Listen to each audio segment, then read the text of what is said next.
Hi everyone, Assalamualaikum and welcome back to another video. So yes guys, nandito pala kami sa airport. So, ito nga, punta ng airport. Kasi merong magpa-flight, magbabakasyon. So, ito nga.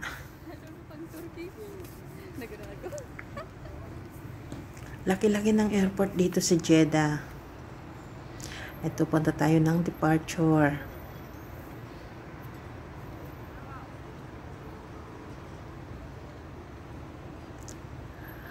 Minsan naisip ko, yung old na airport, maliit lang yon. Parang madali lang magkita-kita yung kung ano yung flight mo. So, napakadaling hanapin. Pero, ngayon dito, marami tayong lalakarin.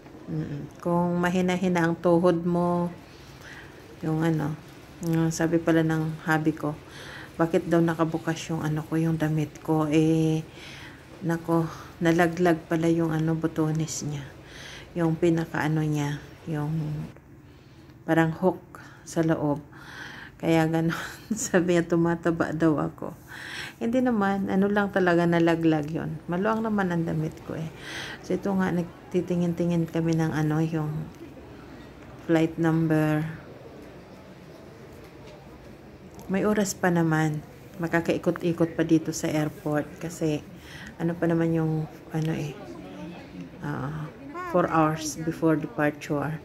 So, kailangan nandito na sa airport. Dati, 3 hours before departure, kailangan nasa airport kayo. Pero ngayon, nagbago na.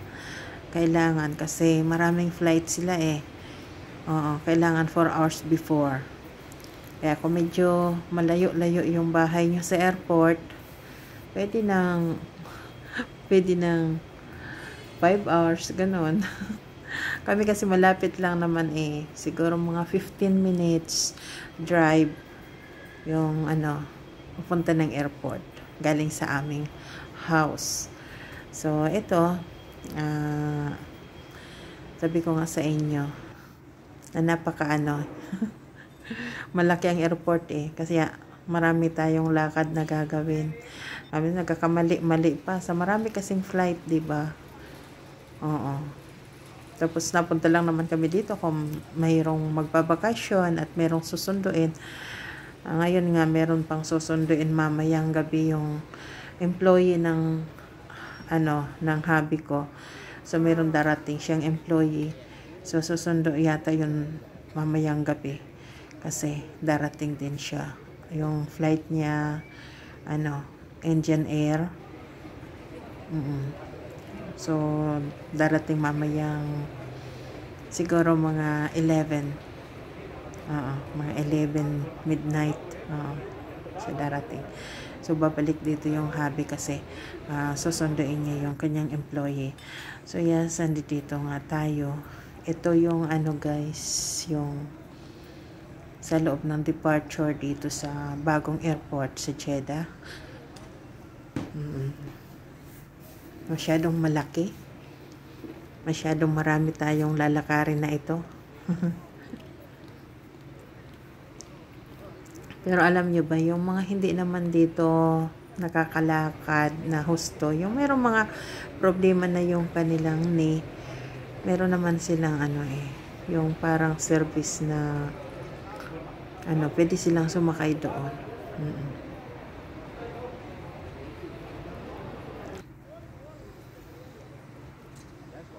Ito na, nainot na. So, ganon. Ito na yun. Bukas na yung check-in. Mag-check-in na. Kasi yung yung maganda kasi yung mas maaga kang dumating kasi mahaba kasi yung line dito, maraming magfa-flight papunta ng ng Qatar. So ayan nakikita nyo yan. Nakikita nyo ba yan guys?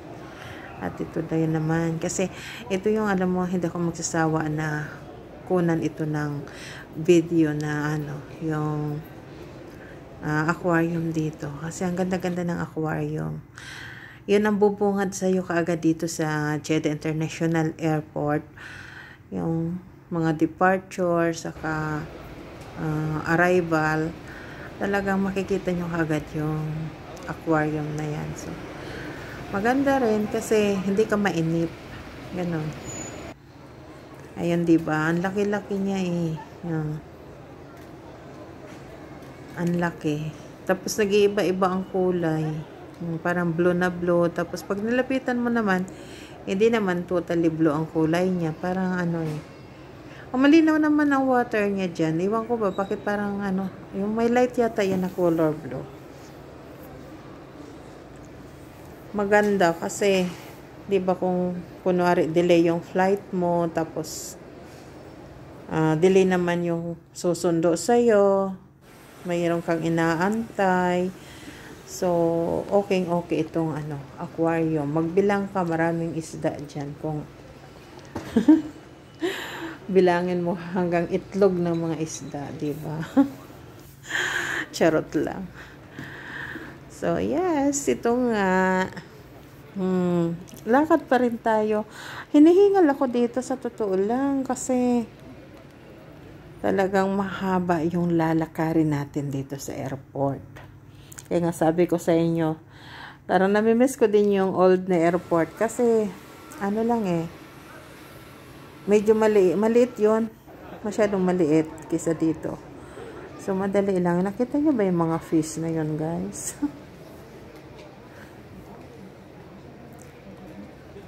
Di man daming maraming tao ngayon. Kasi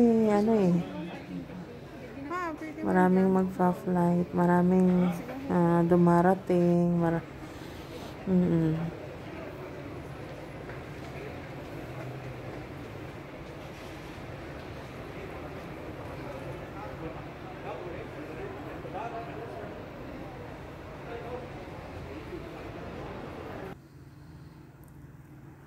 Ayun, ganda ng mga isda, di ba?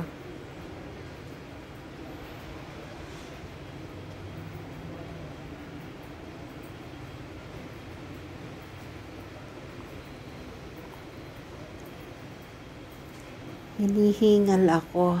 Parang lumalabas yung parang nagiging kang asthmatic sa sobrang haba ng lalakarin mo. Yung breathing mo ba, parang hinahabol ng 10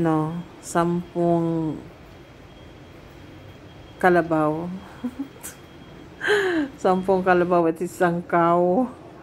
Ay, charot lang. Ito yung aquarium mo, 'di ba? Ang ganda-ganda niya. Parang siya, guys. Yung maraming isda, oh. Sana pwede mamingwit diyan. Saan nga ba tadaan pag mamingwit tayo? Siguro doon sa taas meron din doon, butas, 'di ba? Kasi meron naglilinis diyan minsan. Yung naalala ko nung nagsundo ako sa kay Unica. Meron naglilinis diyan, kumakaway pa nga eh. Oo, para siyang parang naka-oxygen. Kasi malaki yan, sa totoo lang, napakalaki niyan. Ganun lang yan, parang maliit lang tingnan, 'di ba? Pero napakalaki ng aquarium na ito. Ayun niya siya, oh. Siguro nasa taas na ito, guys, yung niya ba? Yung pasukan ng yung secret passage ng tagalinis. At syempre, ito, yuyuko muna tayo dito sa sa arrival. Maraming tao dyan sa arrival. Parang nagkukuha sila ng taxi. Marami tayong daanan kasi pupuntahan pa dito kung saan-saan. Kasi yung wag 4 hours pa naman ang yung pupunta ka. Marami ka pang upo na gagawin dito sa airport. Ayun naman kasi bago yan nilang ngayon na di ba 3 hours ngayon, 4 hours na daw. Ayun, nakita nyo ba yan, guys, yung pating, may shark dyan, ang daming shark. Meron yung shark dyan at napakatamad, ayaw niyang tumayo, ayaw niyang maglangoy ng ano, paikot-ikot. Nandyan lang siya nakahilata sa may buhangin dyan sa baba. Nakahilata, ang laki-laki ng shark. At saka ayun nga, yung mga butterfly. Sarap iihaw,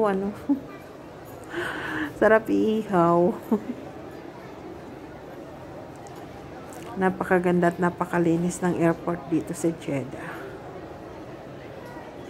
Ayun, Nako, paano kaya bilangin natin to? Ang daming ang daming maliliit na isda sa taas. Kita nyo ba yan? Diba ang dami,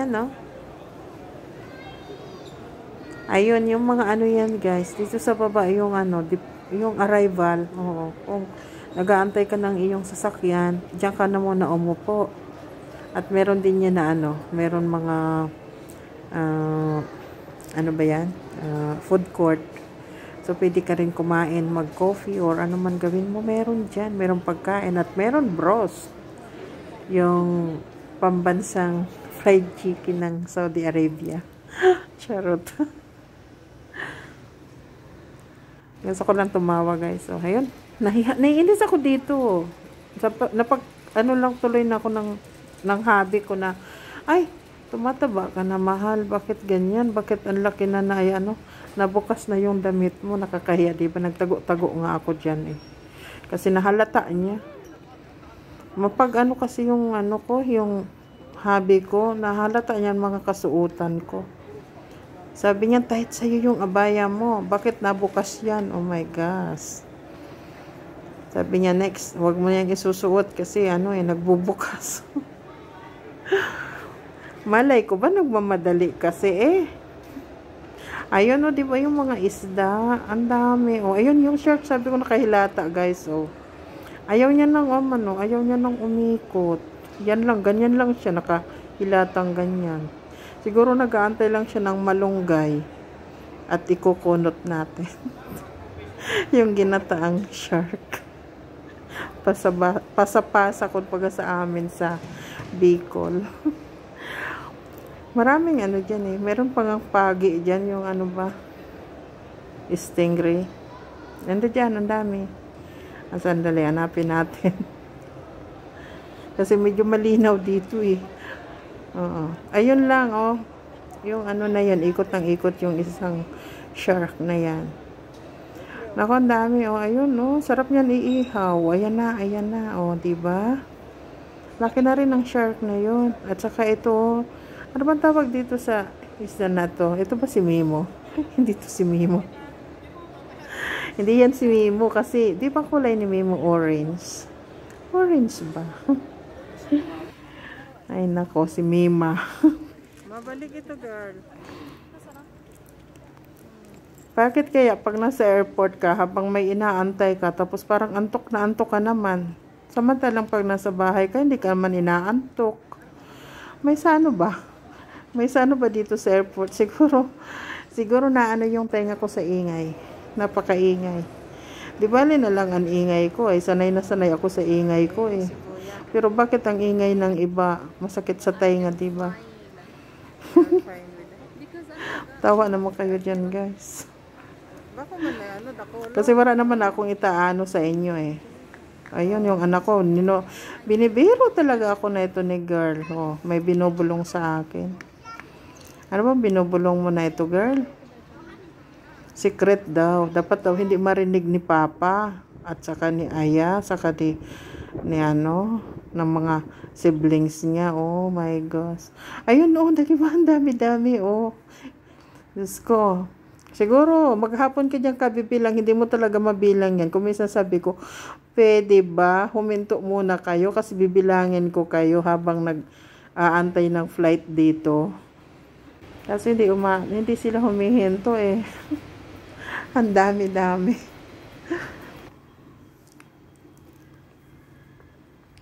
Maganda na lang dumala sana ng Bingwit Kaso saan ka dadaan Ito ang aking panganay. Ayun na, nasa Himpapawid na. Nasa Himpapawid na. So yes guys, ito nga touchdown Doha International Airport. So nandito na sa Doha International Airport. Makita nyo dyan guys, ang ganda-ganda ng airport din nila. Oh, pagandahan talaga sila ng mga airport dito sa sa Middle East. Ayun, meron pa siyang pampalamig. Diyos ko day. Bagay na bagay ito dito eh. Sa Maka meron din ganyan. Yung parang humuhulog ba na malamig na hangin na may tubig. Mist pala. Diba mist yun? Kala ko yung mist na sa mountain. Meron din palang ganito dito. Kumbaga, yan. Ano ba ang tawag dito? Bahala na nga kayo guys mag-isip. Ano ang tawag dito? Diba? Artificial mist pala yun. Diba? So, yung ganda-ganda ng airport, diba oh? Wow na wow talaga ang airport nila dito. Parang hawig din ito guys sa Malaysia. Sa Malaysia parang ganito din ang airport nila eh. Maganda rin mag-stop over sa Malaysia. Oo. Tagal na akong hindi nakapunta ng Malaysia. Last, anong year ba yun? 2017 yata yun. Kasi maganda din ang airport nila doon. Parang meron din na jungle sa loob. Diba? Parang ito, naman siya, yung garden. Pero sa Malaysia, parang malalaki yung kahoy nila doon. Pero maganda rin. Maganda. Oo. Pero mas maganda din ang Singapore, diba? Lahat maganda. So, ayun nga. Ang haba yata nitong video. Pero, sana mag-enjoy kayo. Ang lamig-lamig, diba? Naguhulog yung malamig na hangin, na merong kaunting tubig-tubig yun. Tamang-tama yan dito sa Middle East kasi pag summer, napakainit. Sa Maka ganun din. Hindi ka na rin gaano mainitan kung mag-hajj ka at saka mag-umrah kasi bawat madadaanan mo, merong parang ganyan din. Na parang mga malalamig na tubig na hangin, ganon. Ang ganda-ganda diba, oh. Gandang-ganda talaga ako dyan. Pwede kang mamasyal. Meron kang kasama para kayong nag-date lang dyan sa ilalim ng ng kahoyan. Kung ano-ano mga sinasabi. Diba? So yes guys, ito nga pala hanggang dito na lang. Malapit na itong matapos. Bye-bye. See you on my next vlog. Diba? Take care. Ingat kayo lagi. At saka sana nag-enjoy kayo dito sa panonood ng mahaba kong vlog. Bye-bye guys. Take care.